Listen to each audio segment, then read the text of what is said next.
Robert Julius Oppenheimer is the father of the atomic bomb, a man who greatly contributed towards setting America on a path of global domination. Some 79 years later, clouds are casting shadows over his role in the most pivotal scientific development of the 20th century. Was Oppenheimer a Soviet spy? Did he give Stalin access to the information needed for his own nuclear bomb? Either way, he certainly had a hand in shaping our world, whether by giving the US the bomb or by giving the USSR and the US the bomb. Mixed into these developments that would go on to shape the Cold War are the Zarubins, who oversee all Soviet intelligence operations north of and including Mexico. We shall see how they try to recruit Oppenheimer and answer the question, was Oppenheimer a Soviet spy?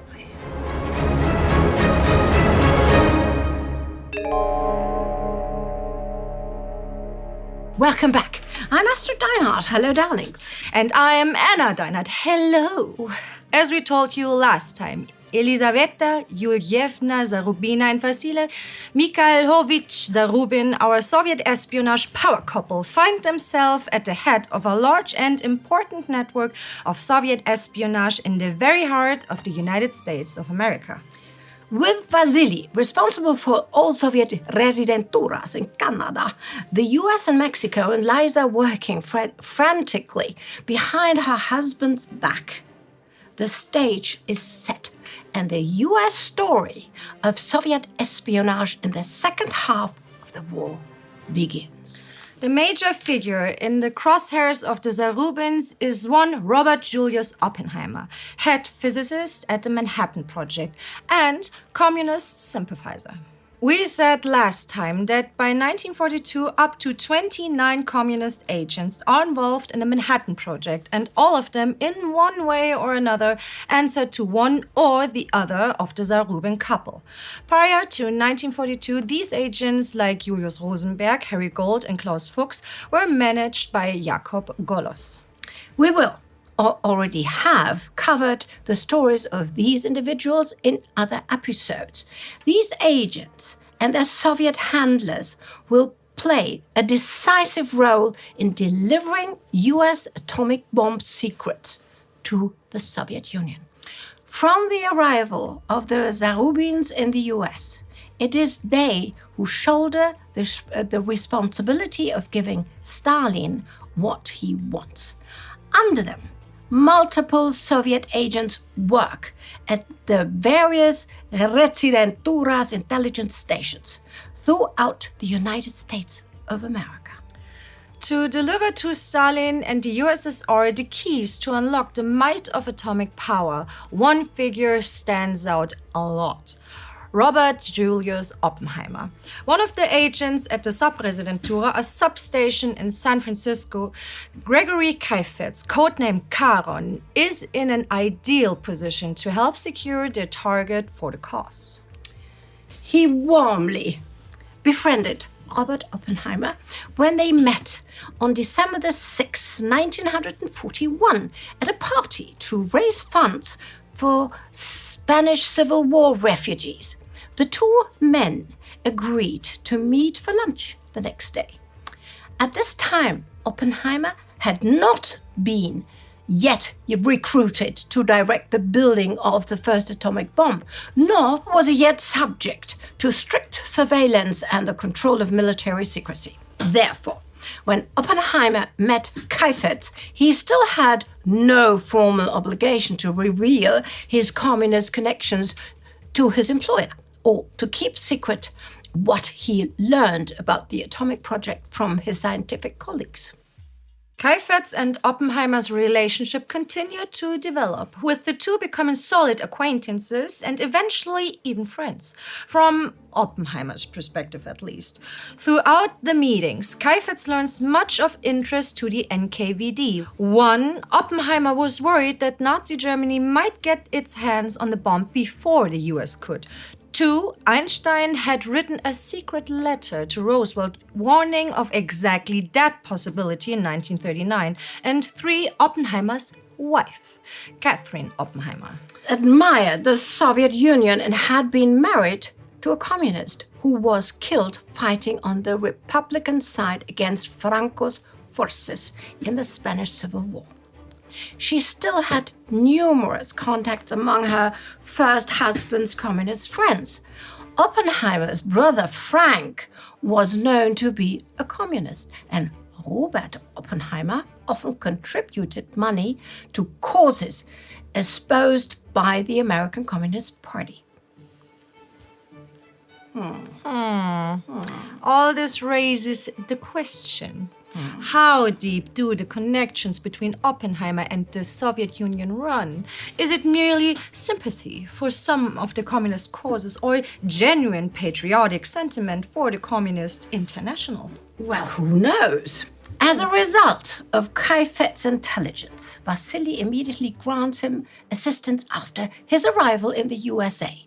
And since this isn't an episode about one Zarubin, but the Zarubins, you should not be surprised to learn that Lisa also gets involved as soon as she is able. Lisa, by now a captain in the NKVD, and Kitty Harris immediately get to work on the new operation. But who's Kitty Harris? Well, she's Lisa's protege, and her full name is Catherine Harris, a Canadian-born woman of Polish-Jewish descent with Soviet sympathies, of course. Lisa Zarubina trains her in how to use forged passports, ciphers, and how to hide papers and money in her underwear.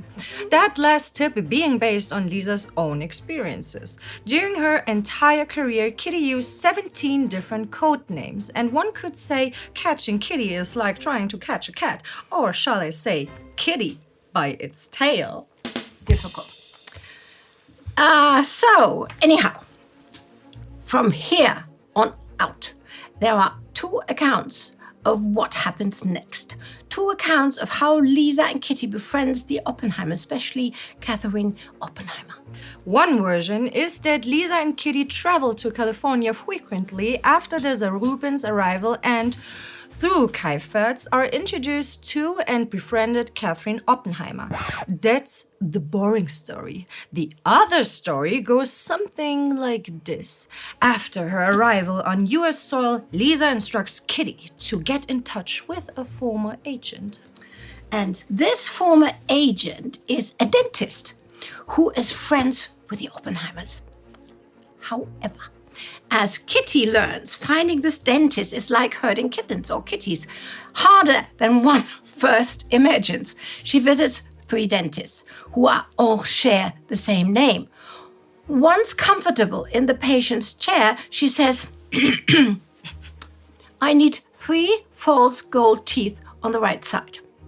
The first 2 dentists are befuddled by her question, seeing her excellent teeth and sending her on her way. The third dentist, on the other hand, looks at Kitty like the cat's out of the bag, and replies, you need false teeth not on the right side, but on the left side. Enter Agent Chess Player. Chess Player and his wife were friends of the Oppenheimers and introduced Elisabetta to them. They were active assets in Elizabeth's assignments to set up a ring of satellite agents around Robert Oppenheimer. Whichever of the 2 stories is true is still up in the air. In any case, we certainly have our favorite. Once we move past to the get-to-know-each-other stories, however, the discrepancies disappear. Leveraging their new friendship with Catherine, Lisa, with the help of Kaifetz, convinces Oppenheimer to aid anti-fascists of German origins. These anti-fascists can also be described another way. They are communists of German origin. By now, Oppenheimer is firmly at the heart of the Manhattan Project, working on it from May the 18th, 1942. After the project was assigned to the military and Brigadier General Leslie Groves became its patron in September 1942, Oppenheimer is selected to head the secret weapons laboratory. However, it is not known when exactly he is put in that position. What we do know is that General Leslie R. Groves asks Robert Oppenheimer to head Project Y, planned to be the new central laboratory for weapon physics research and design. And that was on October the 15th, 1942. Groves and Oppenheimer then select the site for Project Y in November, with it becoming operational during the summer of 1943.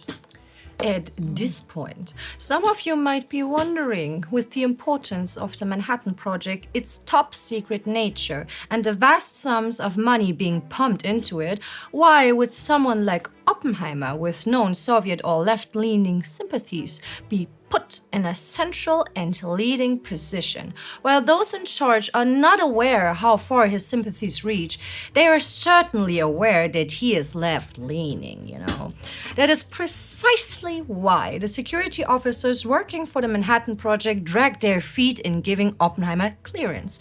They have their reservations. Much to the annoyance of the big boss, Groves, leading him to issue a directive on June the 20th, 1943. In accordance with my verbal directions on July 15th, it is desired that clearance be issued for the employment of Julius Robert Oppenheimer without delay, irrespective of the information which you have concerning Mr. Oppenheimer. He is absolutely essential for the project. Something which could turn out to be a big mistake or the right call. It's too early to tell. Lisa Zarubin and Kaifetz also have worries about the openness of Oppenheimer's communist connection. Following orders from Moscow in 1942, Elisabeth Zarubin and Kaifetz persuaded Oppenheimer to break all his open contacts with the Communist Party. He was not to pay dues, contribute money, or support left-wing causes. Apparently, however, this is not as easy as it might at first seem. Only by involving Kitty, Zarubina, and Kaifetz succeed in convincing Robert Oppenheimer to refrain from expressing pro-communist views to avert investigation by American special services, for example, the FBI. Suffice to say, Oppenheimer now can hire or help promising scientists get jobs. And this he does. Soon in each of the three major labs, Tennessee, Los Alamos, and Chicago, one could find an anti-fascist of German origin. One of these is Klaus Fuchs, a leading Soviet spy who comes from England to work in Los Alamos. If you want to know more, check out our episode about Fuchs working in the UK. Right here. Somewhere, yeah. Somewhere. Yeah, there. Probably there. This very Fuchs would later prove instrumental in the Soviet efforts to complete their first atomic bomb by passing on top-secret files of the Manhattan Project straight to Moscow. Unfortunately for the Zarubins, not everything goes down as smoothly as convincing Oppenheimer to put up a facade. While Oppenheimer certainly sympathizes with Soviet, or rather 1940 socialist ideals, he is no hardline Stalinist, at least not as far as we can tell. That is why, despite promising initial contact, in the end, the cultivation of Oppenheimer does not lead to any significant results. This leads to another question. To what a degree is Oppenheimer knowingly involved and how much did he know? He's a spy. What? I said he is a spy. I mean, look at all we know already. There's too much pointing in one specific direction. Excuse me? If he were a spy, then why did he turn down the offers from GRU and the NKVD, the Soviet Military Intelligence Service, and the Soviet Intelligence Service in 1942 and 44? Why did he do that? Did he let Groves or anyone else at the Manhattan Project know about these approaches by the Soviet intelligence community? Why should he? No. Well, no. Why should he? Well, again, that kind of proves my point. Moreover, please riddle me this, mother. If he isn't a spy, then why do we have a report to Merkulov, the head of the People's Commissariat for State Security, the NKGB, oh Gott, Wörter, and other NKVD documents that state that Oppenheimer or Chester is a secret member of the Communist Party? Anna, do you believe everything the Soviets claim? Do you really think HIV is an experimental US biological weapon gone AWOL? Your assertion cannot be independently confirmed. Period. Well, actually... If we're already talking about Soviet files, assuming they are trustworthy, then how do you explain this? Later reports portray Oppenheimer as a visionary, seeking international agreement on atomic energy matters, and not as a potential agent. He's also described as a liberal, but not necessarily communist. So, if the Soviet archives serve your end, then we can use them. Do you think HIV is an experimental US biological weapon gone AWOL? Again, assuming the Soviet files are trustworthy, how do you explain this letter from Merkulov to Lavrenti Beria, chief of the NKVD, to get ahead of what you're going to say? Why would two leading men of the Soviet intelligence world lie to each other in their personal correspondence? Here, in 1942, one of the leaders of scientific work, Professor Oppenheimer, informed us about the beginning of work in the Manhattan Project. On the request of Comrade Kaifitz, he provided cooperation in access to research for several of our tested sources. If anything, this shows that Oppenheimer served as a facilitator, not a proper spy. That's different. So, if That I is different. facilitate the passing on of secret information, I am not a spy. That's bullcrap. And Hayden Peake, curator of the CIA Historical Intelligence Collection and author, seems to agree with me. Providing cooperation and access to the research of tested sources to a man he knows to be a Soviet agent or officer makes Oppenheimer a knowing NKGB source. Whether one wishes to call him an agent is semantic quibbling. Shush! I am not done. Do you think it is a coincidence that the files concerning Oppenheimer in the Kremlin are yet to be released? Files from before and after have been made available to the public, but for some reason, the Oppenheimer files are kept under lock and key. Listen, did you ever consider that the Russians might be doing that on purpose? You know, they're not that stupid. Still protecting Oppenheimer's reputation. I will concede that that's mere speculation, right? But hypothetically, is it possible? Is it that a bad intelligence from operatives leads leaders to make bad calls? Is that possible? Ever heard of the Bay of Pigs invasion? For example? Gods, where are you going with this?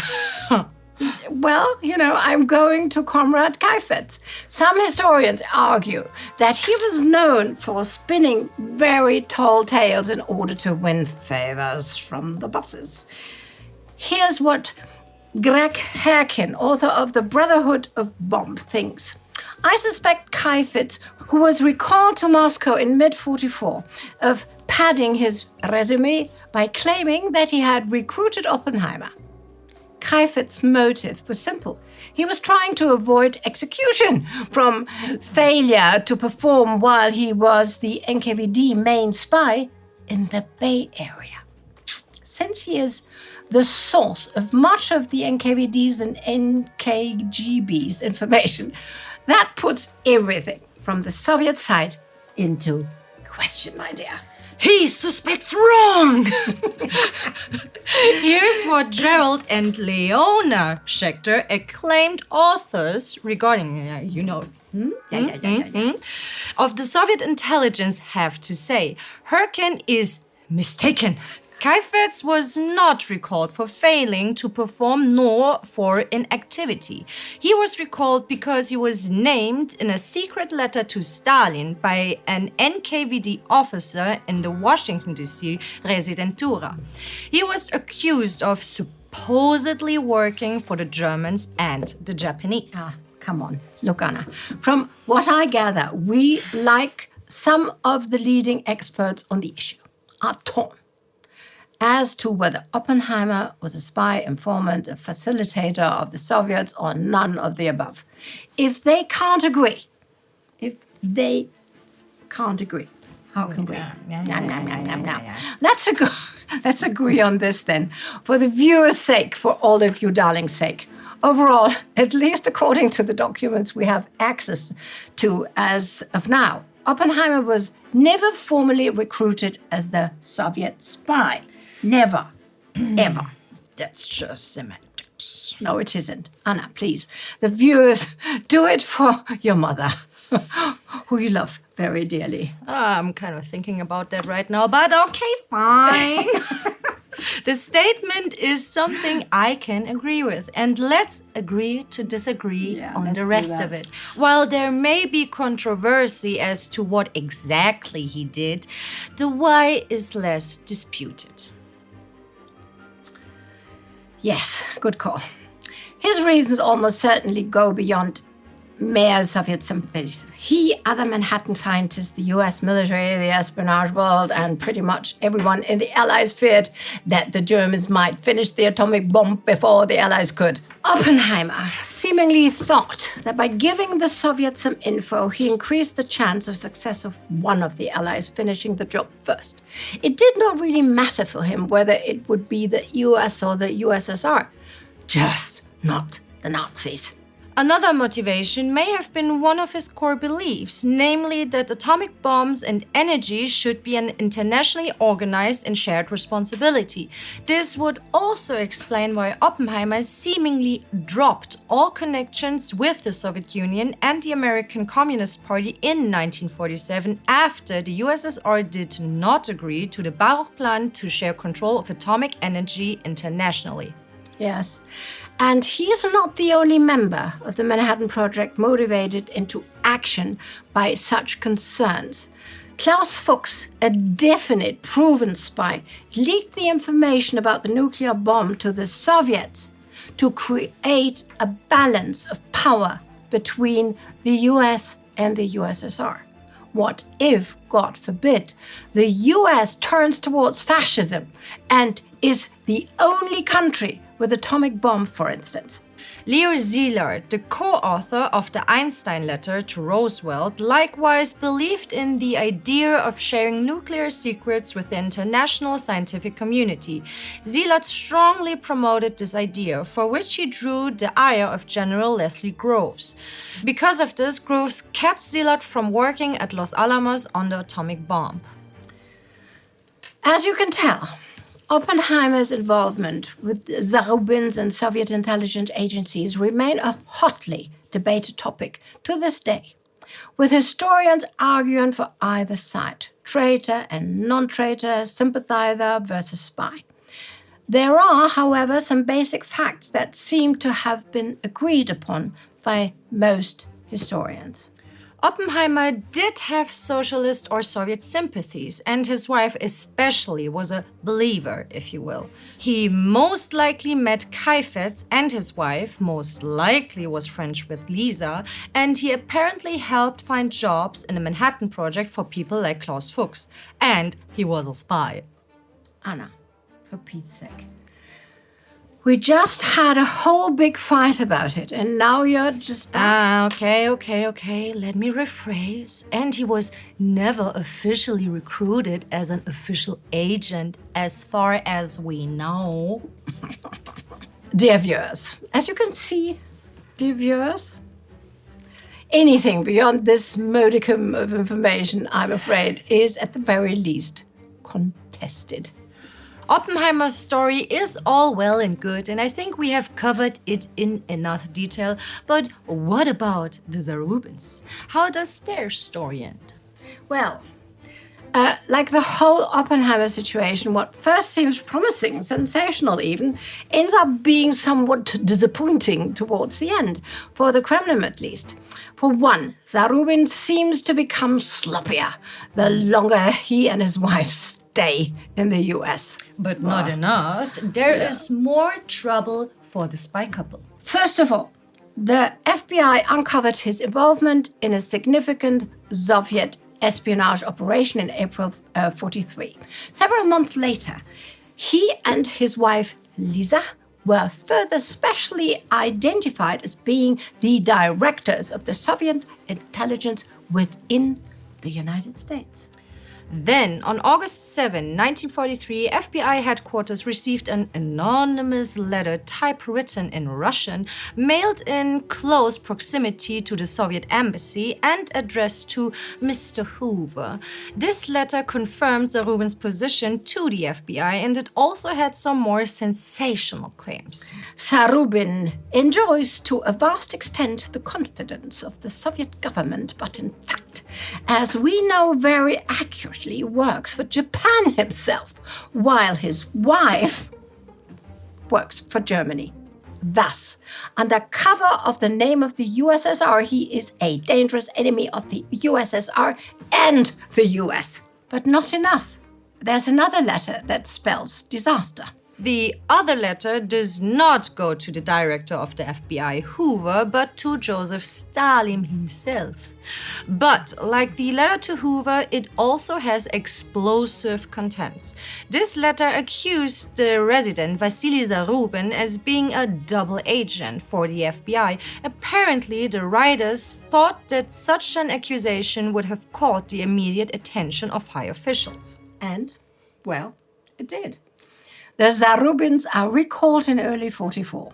The reason for Zarubin's recall has primarily been given as the allegations of treason made against him. But already by March 1944, after an exhaustive investigation by the NKVD, these allegations are thrown out of the window. While the Zarubins are on holiday for 6 months, their names are cleared relatively quickly and they get back to work. Vasily becomes deputy chief of the first chief directorate, managing foreign operations and intelligence activities in mid-February 1945. On July the 9th, he is promoted to the military rank of Major General.